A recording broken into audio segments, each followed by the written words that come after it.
Hi everyone, it's Kelly. I thought we'd do a little bit more testing of the Janome HD9 heavy duty machine. So just a couple of quick things. The first thing I did, and that we should do every time we use the machine, especially if you are using it often, is to oil your machine. So there's instructions on where to oil it. It's basically 2 spots up here and then 2 spots down here in the bobbin area. So just look at your instruction manual, but do follow those instructions. Keeps your machine happy and purring. My machine was mailed to me, so I needed to take a picture of the serial number and then go on to the Janome website and register my machine.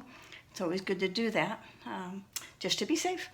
And then before I started sewing anything in depth, I took a picture of my existing settings because they're working really lovely, and I don't want to forget if I start messing around with the knobs here and knobs there. So I took a picture. I keep them in a file on my desktop just in case.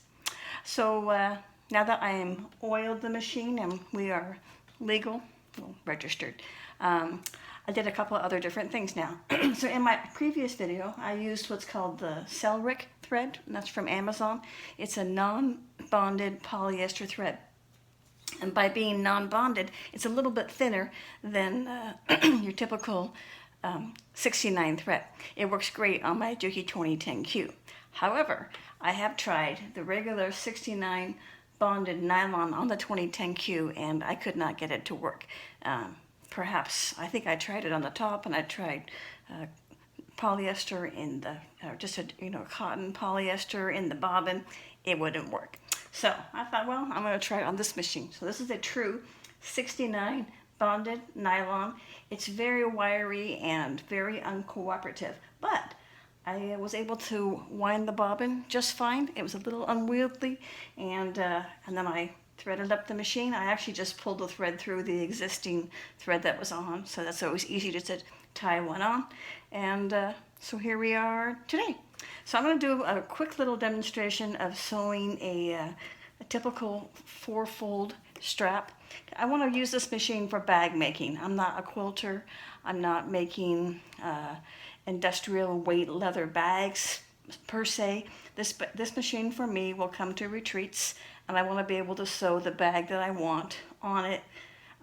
At home, I use my Juki 8700 and my Juki 1541, which are true industrial machines. But this machine is what I plan to bring with me to my local retreats. So the first thing we're going to do is we do have our glide foot on because we're working with vinyl. Excuse me. This vinyl is, so it's a 4-fold.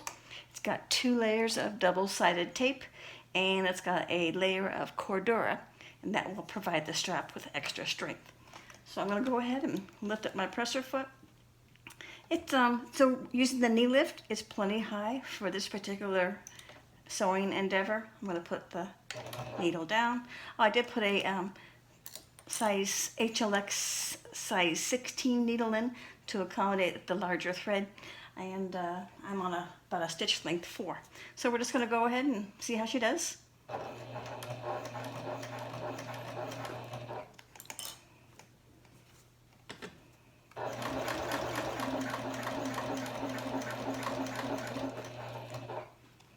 I have my machine set to the medium speed.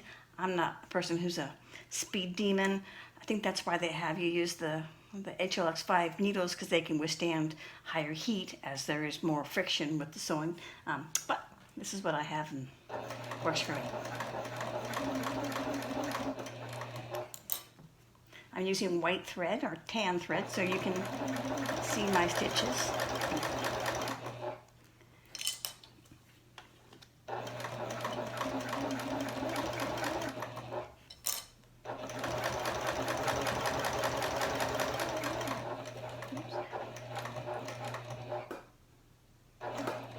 And you can see she's having no trouble whatsoever using my knee lift to lift up the presser foot and turn. I haven't needed as yet to use the hump jumper. A lot of times when your presser foot is down touching the plate, your machine can stutter. But this machine seems to not have a problem with that, which is really nice. And then we're just going to lift up with the knee lift, and we're going to go down the other side. And I know people say don't go down both sides. This is just an example. Do it the way that's best for you. I'm just showing you how it sews up.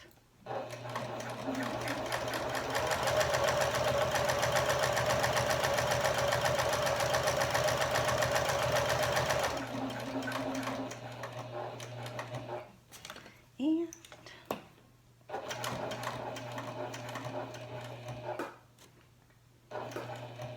put the needle up.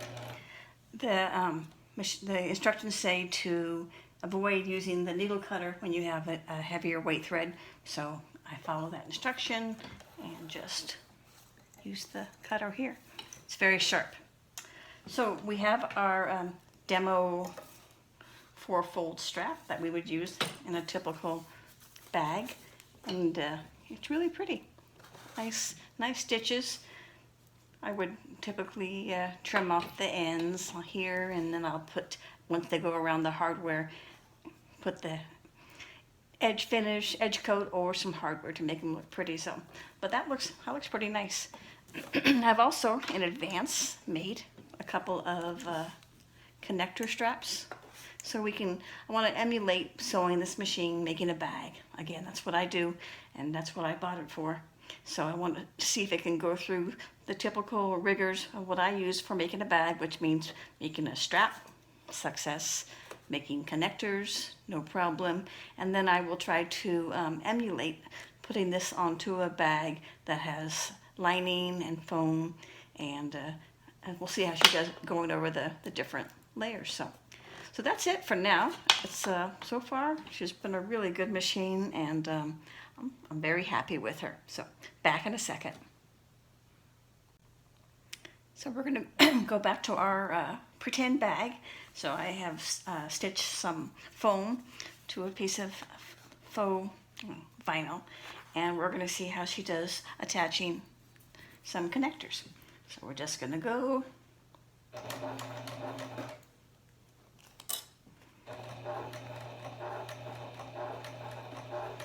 And we're going to have to lift our pressure foot, I'm sure, just to let it get over the hump.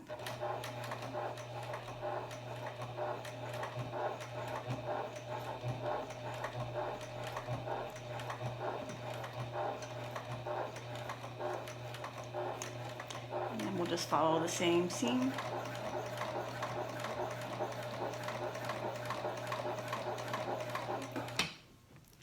Let's see how she does on this one.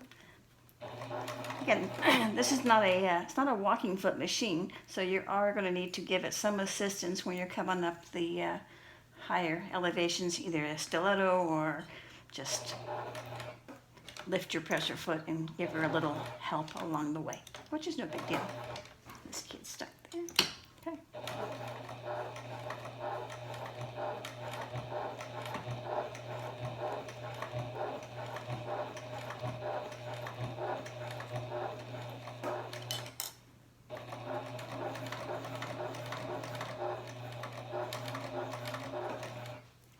So let's see how she did.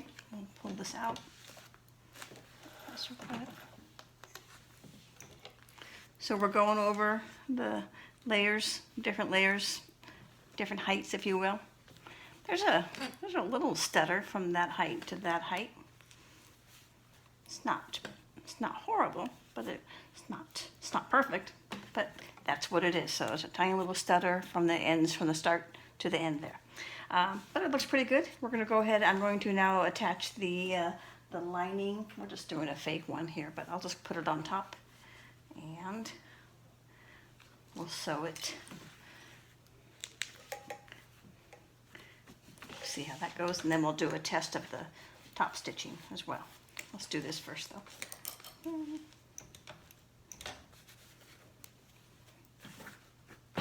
Okay.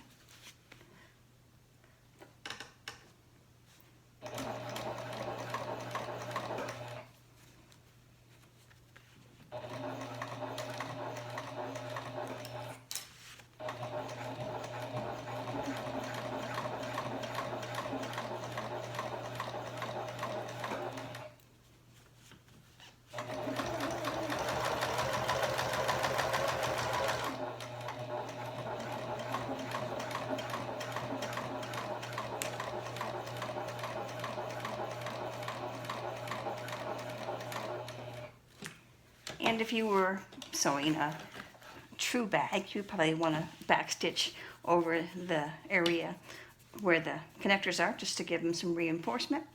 And so next I'm going to fold it, I'm going to trim these, I'm going to fold it back, and we're going to do a little not faux, but we'll do some top stitch emulation. So far it's pretty good though.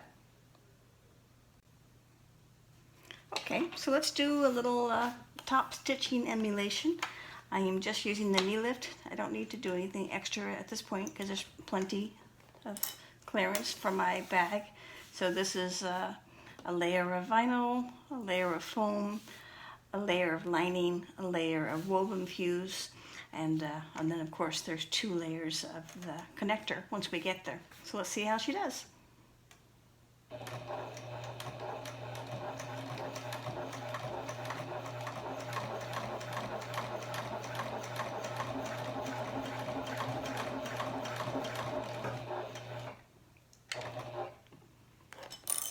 If you can, keep in mind having the needle in the down position whenever you're sewing, but just a good habit to be into. It's a really great feature of the machine too. I love it.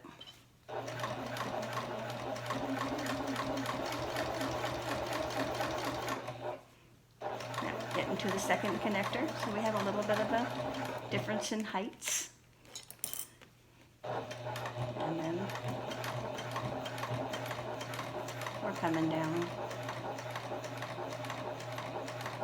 And you always want to reinforce your stitch too. I'll do it here. Needle up. Release it from the presser. So this is our top stitching. It looks pretty good. I see 1 or 2 skip stitches. I'm not sure if that was user error, but most of it looks really good. So pretty impressed with that. I might need to work on that myself, but it looks pretty good. So that is the demonstration of going over different layers, and also top stitching with the machine. So I'll show you some how it handles some more thicker layers and how we get it under the presser foot next. So this is just a very rough demonstration of showing how to get thicker materials under the presser foot. If you use your knee lift, you can see you can kind of shove it under there, but not easily. So what you want to do is just use the back presser foot lift, and you can get a good, I would say, 1/8 of an inch more, and then you can let it come down. Make sure you release the presser foot in the back or it will not sew. I don't have the hump jumper on right now, so I'm not sure if it's going to need it, but we'll give it a try and we'll see what happens. So we're going to sew.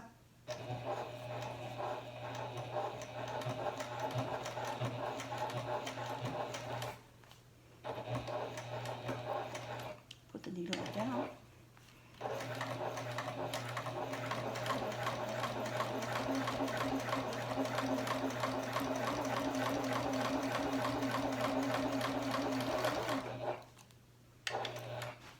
So she had no problem with that. Again, lift your presser foot in the back to release it. So this is sewing through now 2 layers of vinyl. Basically everything is doubled. 2 layers of foam, 2 layers of vinyl, 2 layers of woven fuse and lining. And she did a good job.